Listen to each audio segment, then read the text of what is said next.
Now we're going to get down to the nitty-gritty of what Indians are all about. I still say we Indian people are believers in the truth. This is the way of life that was given to your people. You're born an Indian, you're going to die an Indian. Indianness is a good life. You're facing an Indian this afternoon. Good Saturday afternoon out there, everyone. Welcome to your number one source for Native American television news, Muskogee Vision. I am your host, Jason Salzman, and we get started right away this week with our Muskogee Vision profile of the new tribal administrator at Muskogee Creek Nation. That would be Jerry McPeak. Several years in the Oklahoma legislature, also time as the Muskogee Creek Nation Tax Commissioner, now taking over the duties of the tribal administrator, and we set to talk with him, ask him a few questions.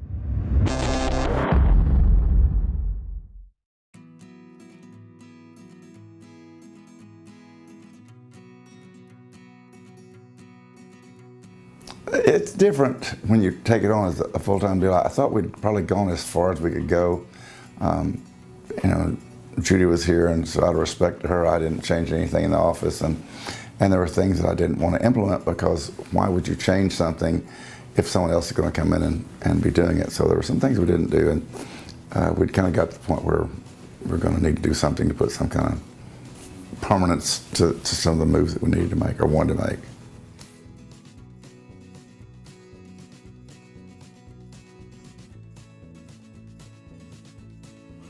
There is a lot of reactionary things that you do, but there's certainly a lot of planning things. We do a lot of policy and procedure as an example, or people's situations. I'm not a micromanager at all, and that will change the personality of an office based on who's there. So I've been very flattered that a lot of the cabinet members come in to visit, and not for me to tell them what to do, but rather for them to express situation they're dealing with and what do you think. So that's a pretty flattering deal, and we do a lot of that, so that makes it pretty diverse with their things. And then there are those things that come up on a daily basis that come up for the chief or for us that we deal with. And of course then we have IT and human resources, facilities, GSA and fleet that are directly respond to this office. So there's a pretty diversified, extremely diversified, as a matter of fact.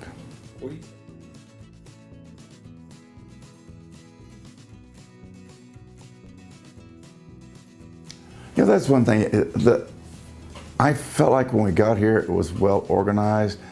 To be candid, if there were things that I told the people, even when I was here on a temporary basis, easy for you to say, basis, even on a temporary basis, the thing I saw throughout the tribe when I got into this position was more siloing, isolationism, rather than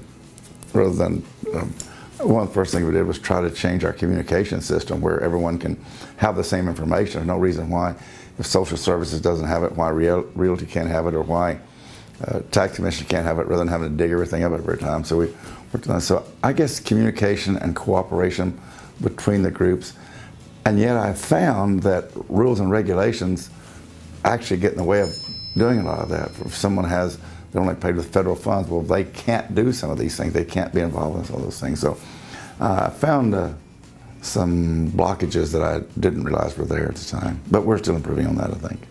Yeah.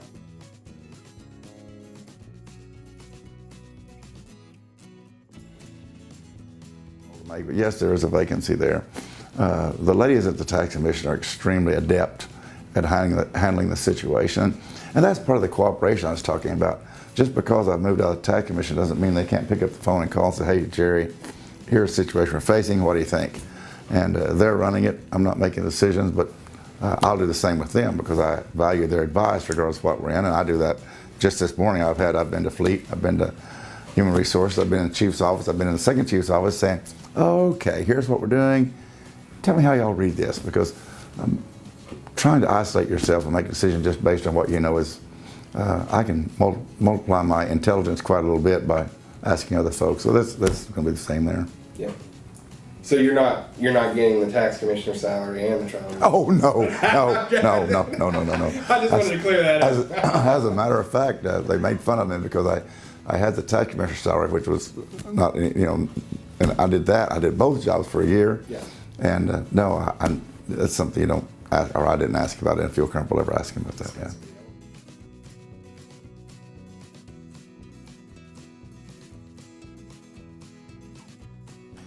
You would assume that maybe taking this position would be just like a slam dunk decision, and it really wasn't a slam dunk decision for me.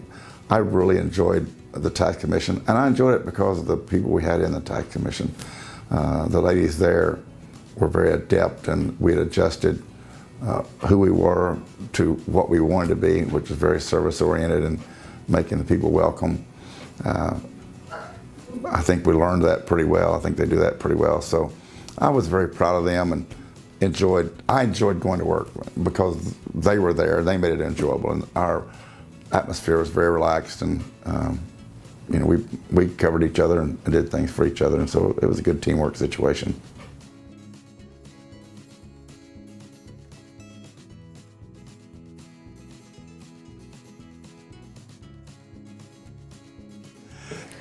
It's like I tell folks so many times, everything now is only conjecture.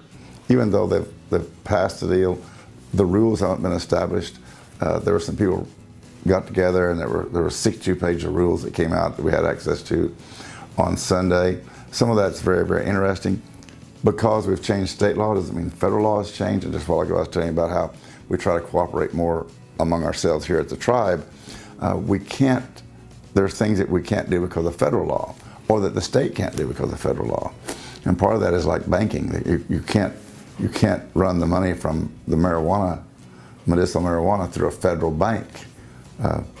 Were you aware of that? Yeah. So there are some things there that look into. You mentioned the farming. I think to look into it is wise. To make the decision about it is a long ways off from making any kind of decision about it. All right, there you have it. There's some thoughts from Jerry McPeak, the new tribal administrator. And at the end of that profile, we did ask him about a lot of the things and the issues that have come up from State Question 788. It's been a big issue. We really wanted to talk to a lot of people about that. So we decided to have our table series about it, where we get in a roundtable discussion. And our special guest on this table was the longest tenured district court judge in Muskogee Creek Nation history, Judge Patrick Moore. And his thoughts, comments, are not necessarily those of Muskogee Media or Muskogee Creek Nation.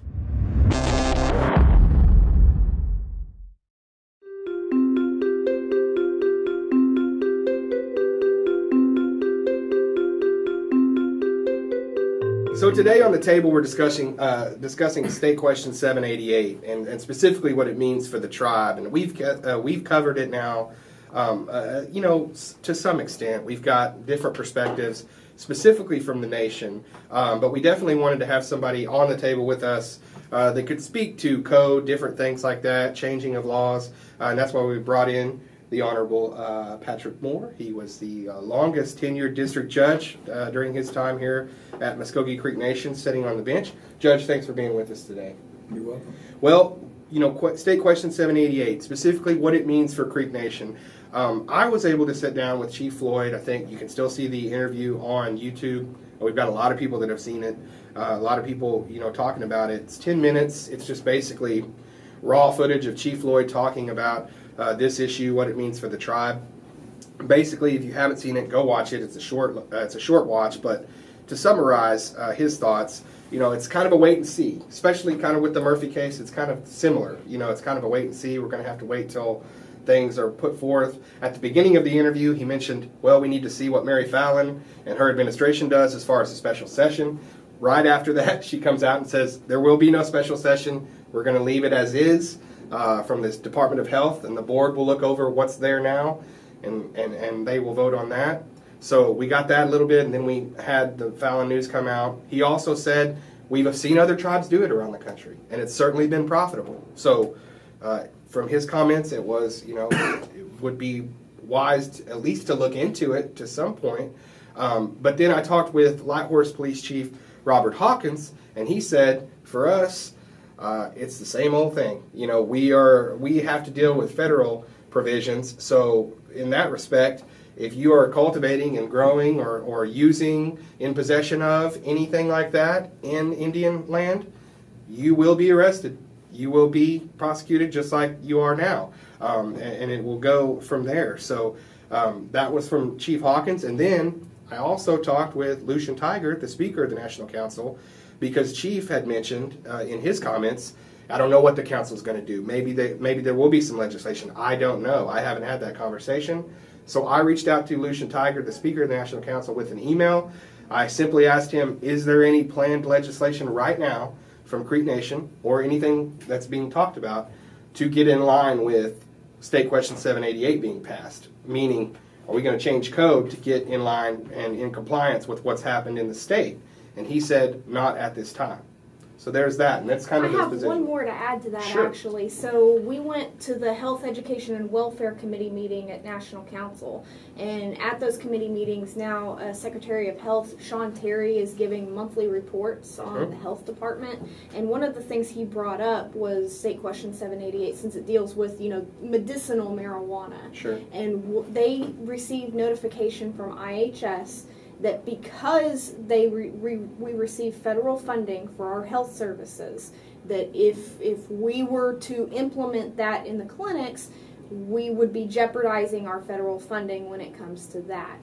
Now, of course, that opens the door to a whole bunch of additional questions, the difference between the clinics and the hospital or anything as far as prescribing it on the medical end, and we don't have answers to all of that just yet. Yeah. And Judge, to bring you in, when you talk about maybe having to change code, change law at Muskogee Creek Nation, what goes into that? Well, as I'm understanding what you're talking about here, Sean Terry's right. And he's right even further than he brought forth with you. All of his doctors have a DEA license. What does that mean? They have a license from the federal government to dispense drugs and narcotics and prescriptions. If they violate the law, they lose their license. Simple as that. Right. And they'd be There's violating. even a more basic situation with all of this. It's against federal law. Right. 788 is against federal law. And it Now, becomes how do a- you pass something at the state level or the tribal level overpowering the federal government?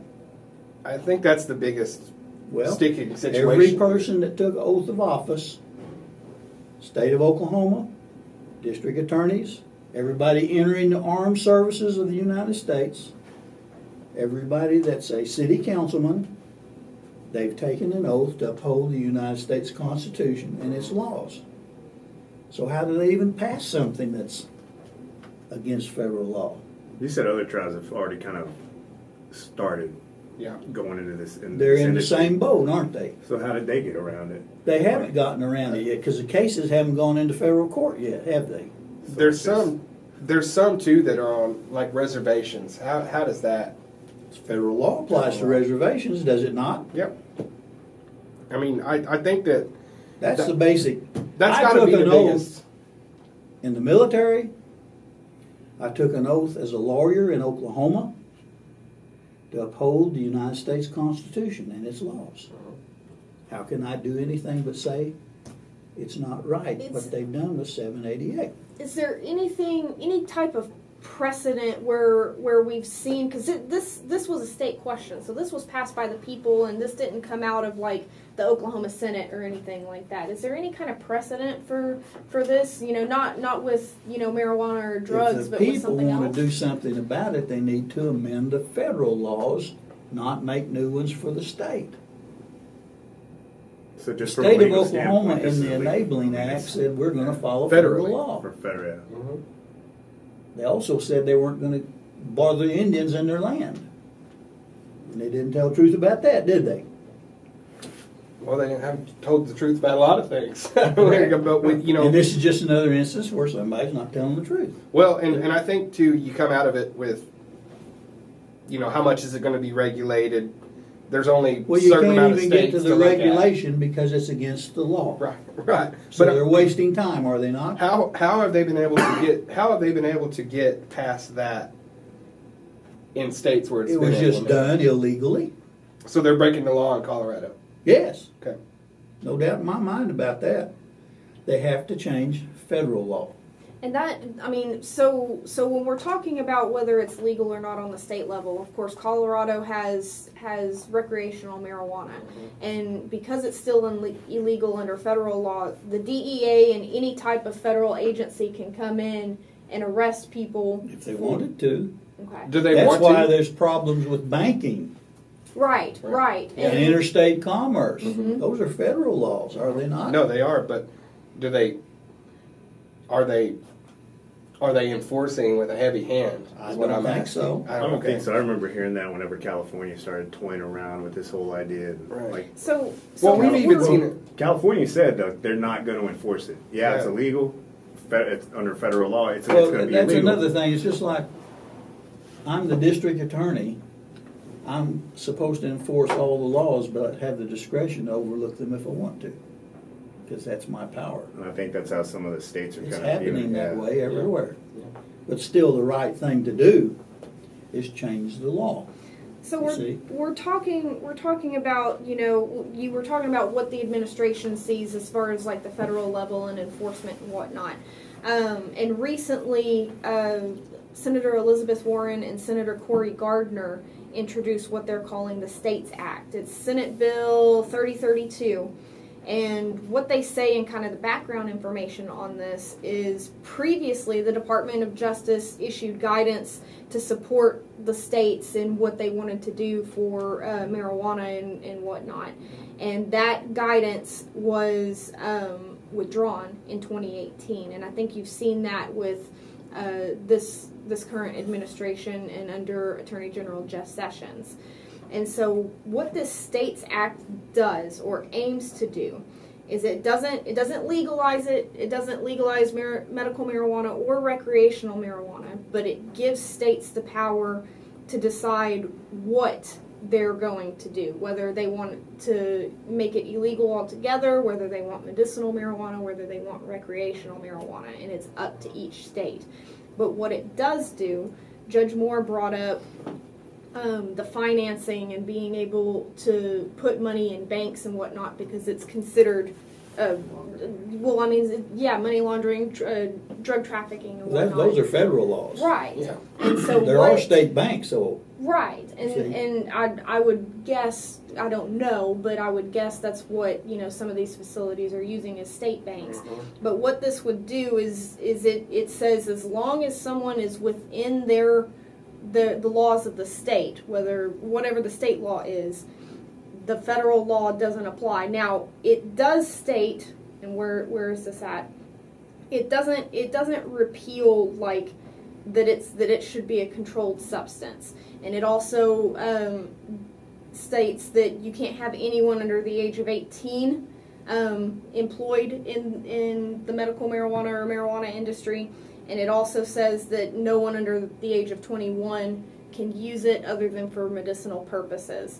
But it seeks to put that on the state's level and address some of those financial issues and transportation issues on the federal level. And I think that's something that I had seen too in the arguments on, like right now, we have two sides, the cannabis industry and the backers of that pushing in Oklahoma, and then the other side, against it.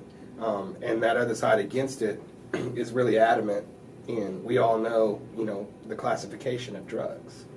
At the federal level too is type 1 narcotic and things like that. There's a lot of things that marijuana has been looped in with that are pretty serious drugs. Yeah. So but the other side of it is wanting to maintain that and say this isn't a medicine, this is bad for you, and it is a drug. So there's kind of that infighting going on with it too, and it kind of relates to what you said as far as there's people, still classifying this in certain ways, and there's another side of this that's saying this can be medicinally Well, beneficial. I forgot to mention too. So not only does it grant these powers to states, but it also grants those protections to Washington D.C., to U.S. territories, and to federally recognized tribes as well. But, Yeah. but critical to what you're saying, Jessica, is the fact that this isn't a law yet. Correct. It's still in, This is in just fact something that it's has just to been be brought done. up in committee. And then,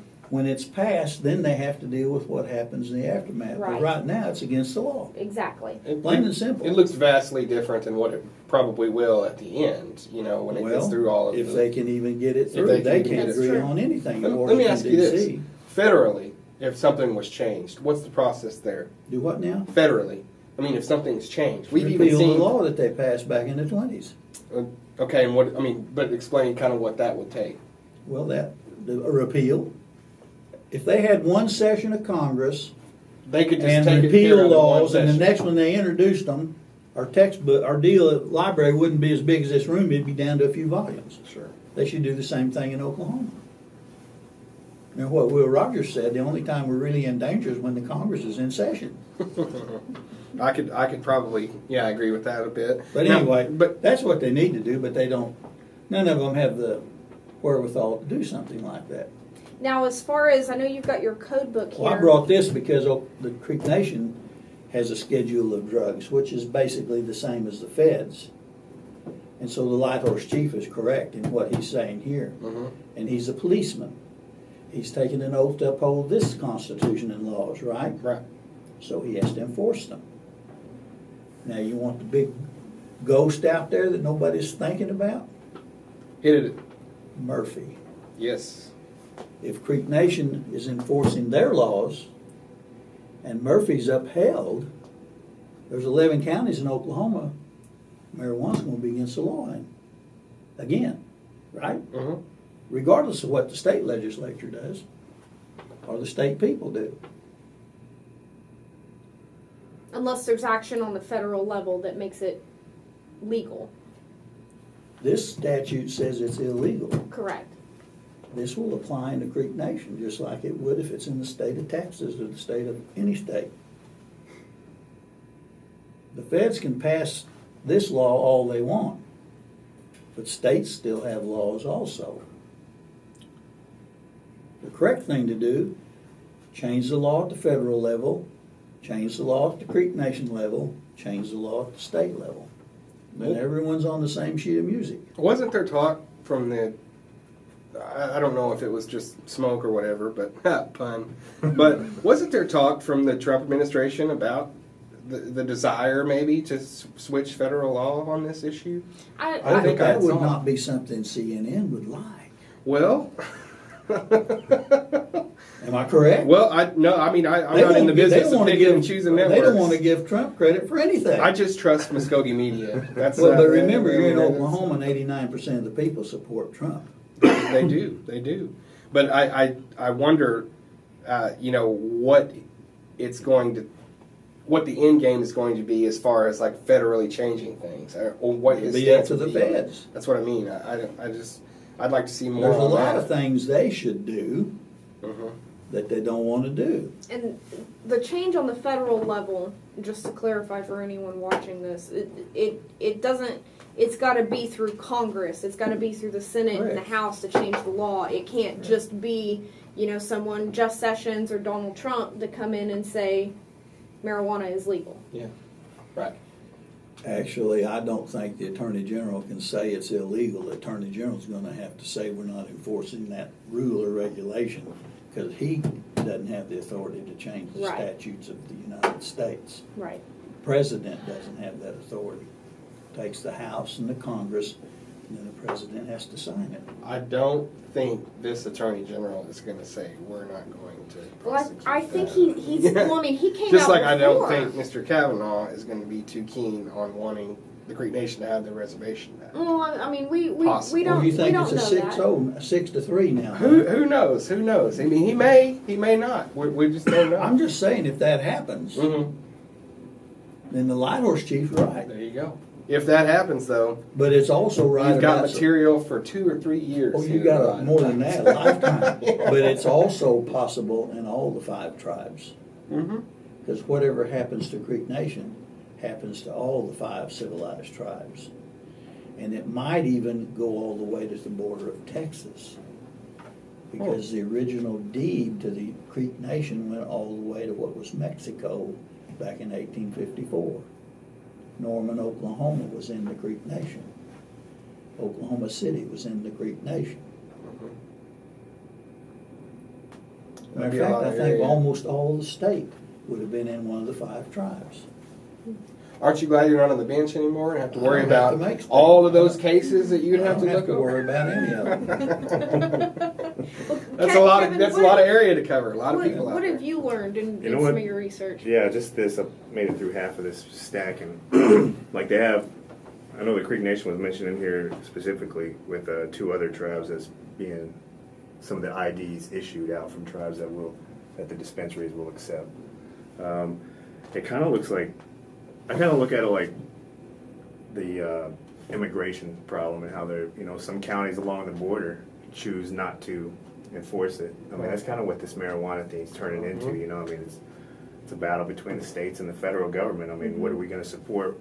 We know this is illegal, but do we agree with it? And kind of like I said, like some counties in California, Texas, Arizona, the border states that their law enforcement just aren't enforcing the immigration thing.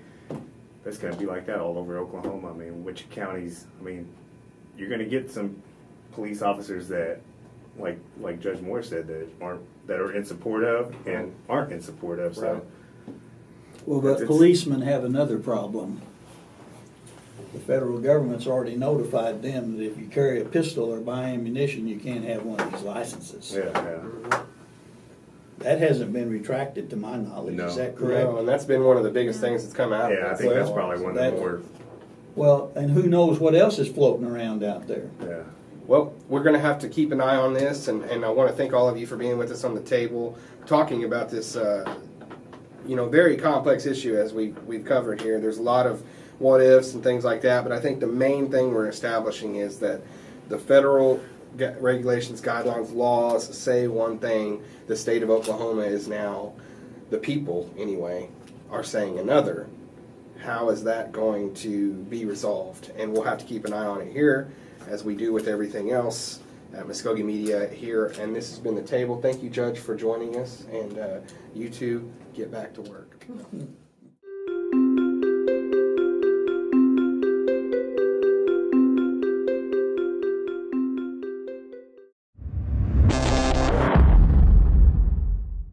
So a lengthy table discussion there, but one that we thought we needed to have, a big issue, a lot of things to cover there, and certainly somebody that we felt knew just about as much or more about tribal law and federal law as anybody that we know in the area, which was Judge Patrick Moore, and want to thank him for coming in. Well, that's all the time we have for this week. If you want to check out that table, go to our YouTube channel. All of our videos are on there. We'll see you guys next week. You've been watching Muskogee Vision.